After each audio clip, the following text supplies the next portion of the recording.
He's the new patron saint of New Orleans, so revered that some of his fans even call him Breezus. Drew Brees is at the top of his game, and the resurgence of this once defeated city has closely mirrored the resurgence of a football career he thought was over.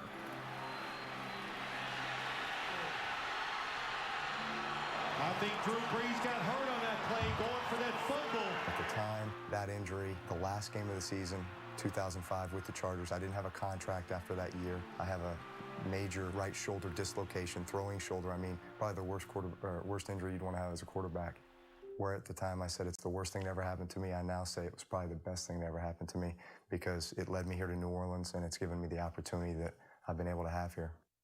When you all were visiting New Orleans, Sean Payton, the coach of the Saints, took a wrong turn. You went through the 9th Ward, which was one of the areas that had the worst damage from Katrina. What kinds of things did you all see? Yeah, it looked like a bomb had gone off yesterday. Homes completely ripped off their foundation, trucks in their living rooms or boats on the roof. There were no birds flying over. I mean, it was like all remains of life had just been swept away. And then you look down and you see a shoe or a baby's toy.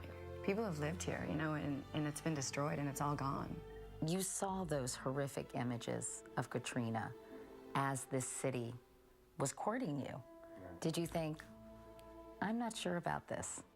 And I felt like just like I was recovering mentally and physically from my injury, this city was recovering from the biggest natural disaster in American history. And instead of doing this alone, why can't we do this together? And both he and the city did come back fighting. The Superdome, which in the days following Katrina had been transformed into a place of chaos, filth, and death, reopened just over a year later. But the night before, there was some pre-game business to tend to. The business of remembering.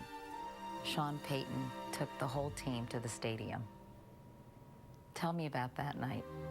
He played a video on the Jumbotron, news coverage of the storm and just the emotions of so many people throughout that period of time where people were getting airlifted off of their roofs and that kind of thing around town. And you talk about emotional. I mean, we were all just in tears watching this.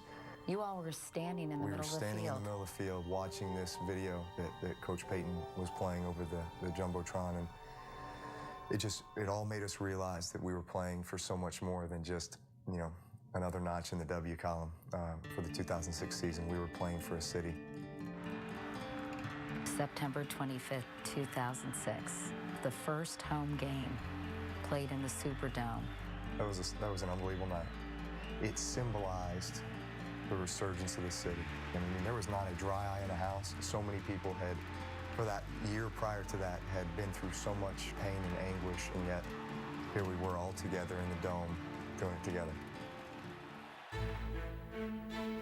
You all decided to move into the city instead of the suburbs, which was a huge symbolic gesture for the people of New Orleans. What made you decide to do that?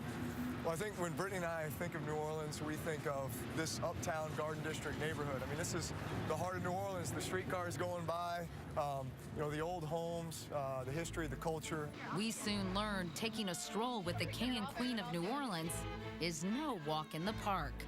What I love is that probably 9 out of 10 people that come up to us, they don't say, hey, great game Sunday, or best of luck this week. They say, thank you for coming and being a part of our city, and thank you for giving back to this community, and thank you for loving us back.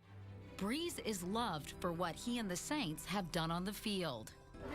Knowing the Saints are going to the Super Bowl, what do you think it's done for your school, for the city, and for you personally? I feel like it's a new world. But he's also loved for what he's doing off the field. The Brees Dream Foundation has donated nearly $2 million and is changing the face of New Orleans and the faces of the city's children. All the projects that we got involved with were people who had started. They were taking matters into their own hands. They weren't looking for a handout, they were looking for a hand up. Where are we? What school are we at today? Green Charter School. We dig a hole, and then we put the seed in there, then we wait for like days, and then it grow and grow and grow. Here, they've created an edible garden to teach the kids the science of growing things and the pleasure of eating them. What are your favorite vegetables that you grow out in your garden? Yes? Cabbage. Cabbage? Broccoli. Broccoli? Rosemary. We grow rosemary. Rosemary? I love rosemary. Do you guys like the things you grow in the garden? Yes. Really? Do you grow a lot of vegetables? Yes. And you like them? Yes. Really? Yes. Another project, donating a weight room and restoring the football field for high school players at the Lusher School. I understand this field was in terrible shape after Katrina. What was it like? Well, it was like a cow pasture, and obviously the flood waters had come all the way up to the school and on the field, and really the entire neighborhood and the school itself were in such poor condition. I think the field itself symbolized recovery and resurgence for this community. Brees says he hopes his one-year-old son Balin will one day play football on this field. He and Brittany say they've put down roots here, and this is where they want to live and work and build. Which is it, do you think? Did you help save New Orleans, or do you think New Orleans helped save you?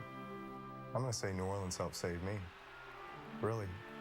At that time with my injury and so many doubts, hey, am I ever going to play football again? I mean, this is the game that I've played and loved for so long, and it might be taken away from me here.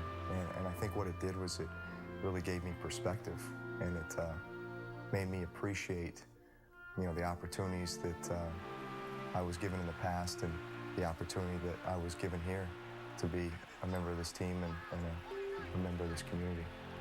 It was destiny.